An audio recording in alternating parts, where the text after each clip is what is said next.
Заман дамып жатқанмен мынан аңғар. Мейірімнен жұрдай боп жүр адамдар. Ең үлкен сауаптың алады екен, бірінші боп кешірім сұрағандар. Бірақ бүгін көп адам ұнықпайды. Өзіне ешбір күнән жуытпайды. Сені ұмытып кеткен мен ешқашанда өкпелеген адамың ұмытпайды.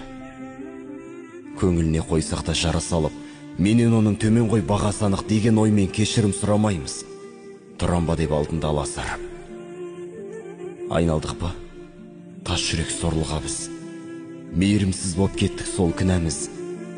Кешірші деп келсе де бір бейшара, аяғыма жығыл деп қор қыламыз. Ар ұяттың есігін күзеткендер, бір-біріңе көңілді мұз етпеңдер. Жақсы адам ол қатесіз адам емес, өз қатесін түсініп түзеткендер. Ерегеспен шығатын есі үнемі. Кекшіл адам сауаптан кешігеді.